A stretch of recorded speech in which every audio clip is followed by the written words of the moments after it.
BJP, RSS, Modi और बिहार का विपक्ष, ये सबसे बड़ा संकट मुद्दों पर, इशू पर, आम आदमी के जन पर, सवाल पर इस कंट्री में, देश में कभी बात नहीं होती है। 6 लाख टन, 6 लाख मेगावाट बिजली इस कंट्री को चाहिए, मात्र 2 लाख मेगावाट बिजली उत्पादित होती है। 8 घंटा, 9, 7 घंटा, 6 घंटा से ज्यादा बिजली उत्तर प्रदेश और बीजेपी शासित राज्यों में नहीं है। 660 ट्रेन बंद करने का आदेश हो गया। मेट्रो ट्रेन लगभग बंद होने की स्थिति होगी। बिजली संकट, रोजगार संकट, महंगाई संकट, डीजल, पेट्रोल, गैस संकट, ये देश भीषण आर्थिक संकट के चपेट में लगभग आ चुकी है। और ये संकट का सबसे बड़ा कारण है आरएसएस, बीजेपी, मोदी और विपक्ष का चॉकलेटिया विपक्ष, जो नासमझ हैं, नाबालिग हैं, पद बड़ा ज्ञान नासमझ। बीजेपी की भाषा बोल रही है, लाउड स्पीकर पर बीजेपी की भाषा बोल रही है बिहार का विपक्ष।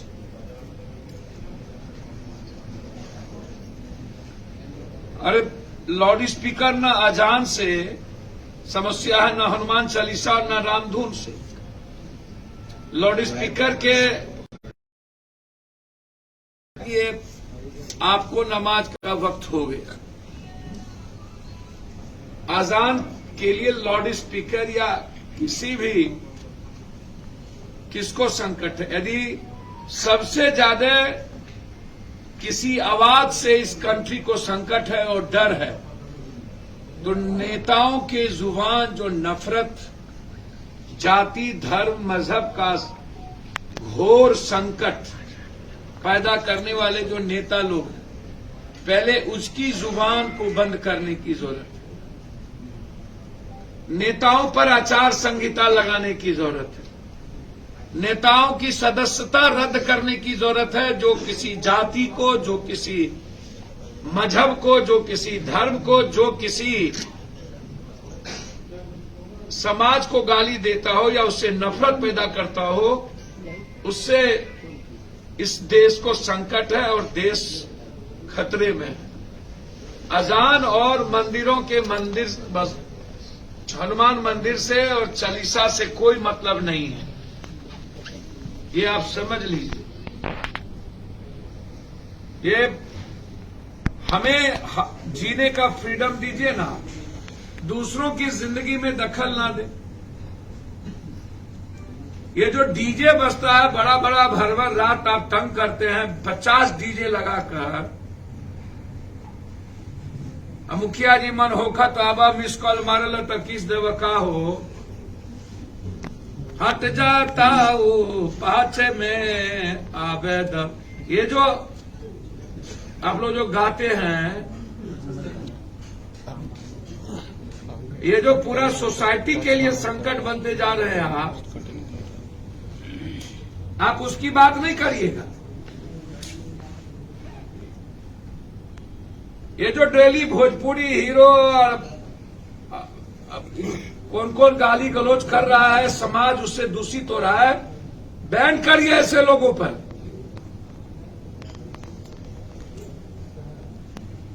ये राजनीति और इस देश की समस्या को गौन करने के लिए अजान, हनुमान, चालीसा, बाहर बात। हमको एक बात बताइए, भाजपा वाले जहां सोच वहां शौचालय वाले लोग हैं, ये आप समझ लीजिए। उनकी सारी मानसिकता लाउड स्पीकर विवाद। आप सोचिए कि इस देश का संकट कहां है और लाउड स्पीकर का क्या मतलब। ये जो नाबालिग लोग हैं विपक्ष, ये ट्रैप में फंसते हैं बीजेपी। एक चॉकलेटी गायक ने लाउड स्पीकर से अजान पर सवाल उठाया था, तब वो बंबई में रहता, आज दुबई में रहता है। और दुबई में वो सुकून से नींद की चैन सोता है। अजान तो वहां सबसे ज्यादा होती है।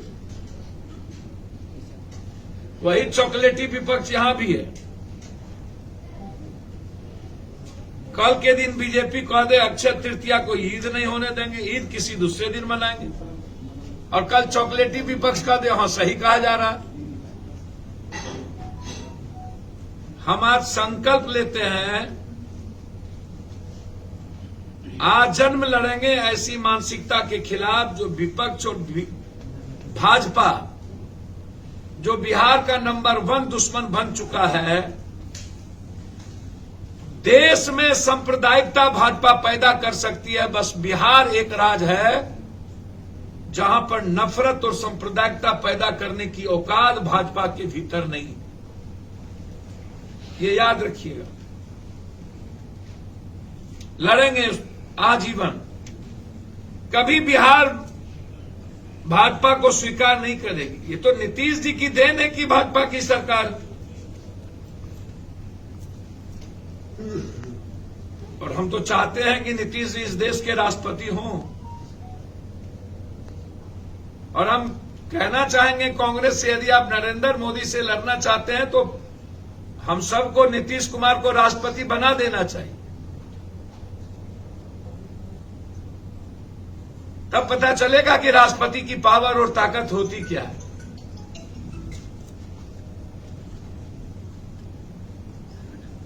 स्वीकार कर लेना चाहिए। नीतीश, मैंने पहले भी कहा था कि नीतीश कुमार कोई कदम बिना सोचे समझे नहीं उठाते। अभी नीतीश कुमार जिधर जा रहेंगे मुख्यमंत्री नीतीश कुमार, ये भी जान लीजिए। रहे जाएं, अब हमारी लड़ाई जो संकट आने वाली कोयला को लेकर के, जो अदानी को अब पूरा कॉपरेट कर रहे हैं इन माफियाओं को, और एकदम इफ्तार पार्टी के में लगे हैं एक एक गाड़ी पर गलबैया करके।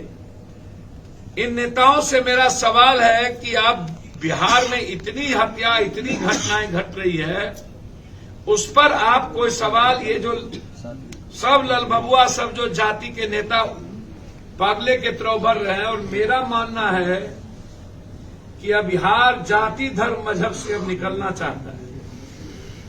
मैं हमेशा कहता हूं कि यह बिहार जीना चाहता है, यह बिहार तरक्की करना चाहता है, यह बिहार दुनिया के दौर में जाना चाहता है, यह बिहार इफ्तार, हिंदू, अजान, लाउड स्पीकर, मुसलमान, और कौन किधर गया कौन किधर गया, ये सिर्फ प्रेस की प्रायोजित, ये लोग कभी वहां इफ्तार पार्टी, ये डिप्लोमेसी, ये जो अटल बिहारी वाजपेयी डिप्लोमेसी थी, वही डिप्लोमेसी शुरू हुआ।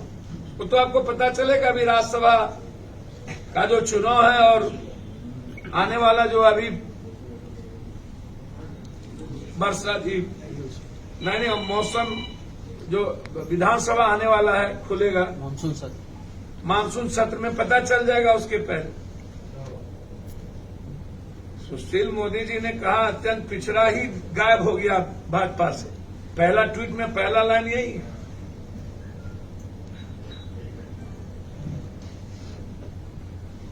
अरे भाई, भाजपा को स्वीकार करना होगा तो नित्यानंद यादव को काहे स्वीकार, कोई यादव को काहे स्वीकार करेगा? उनकी जो मानसिकता है वो बिल्कुल क्लियर है। और नीतीश कुमार जी को स्वीकार करना होगा तो नित्यानंद को काहे कर? नीतीश कुमार क्यों नहीं एक्सेप्टेबल हो?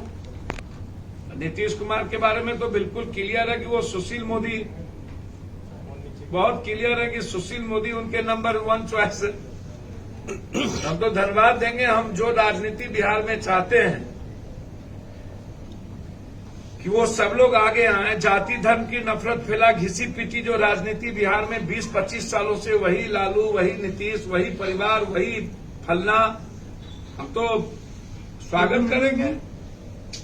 देर आए दुरुस्त आए, फिर जाइए नहीं बिहार से। और जन संघर्ष में आइए हम लोग साथ मिल करके, हम तो स्वागत करेंगे भाई प्रशांत किशोर का।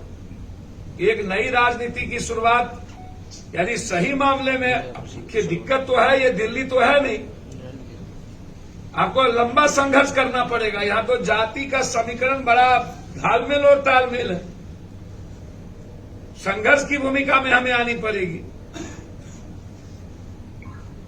अच्छे लोग की जरूरत है बिहार में, भविष्य दर्शी की जरूरत है लोग राजनीति में, विशेषकर बिहार की राजनीति में हम सबको ऐसे लोगों को आगे आना चाहिए।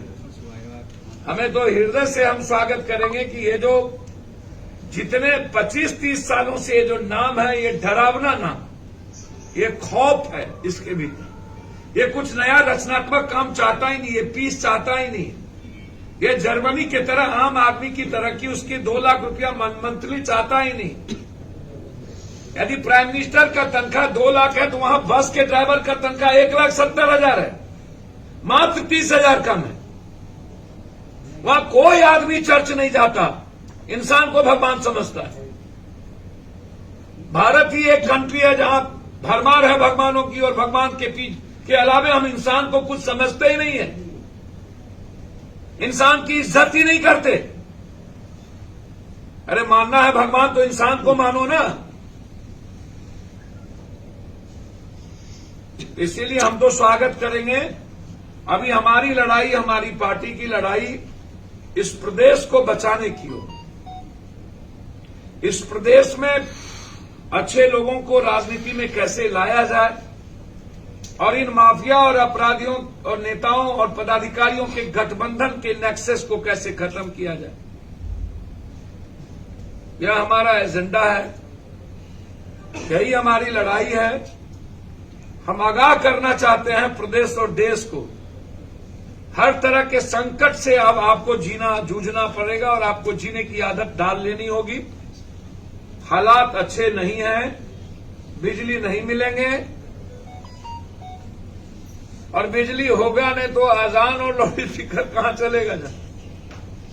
अब तो बैटरी की भी स्थिति नहीं। धन्यवाद।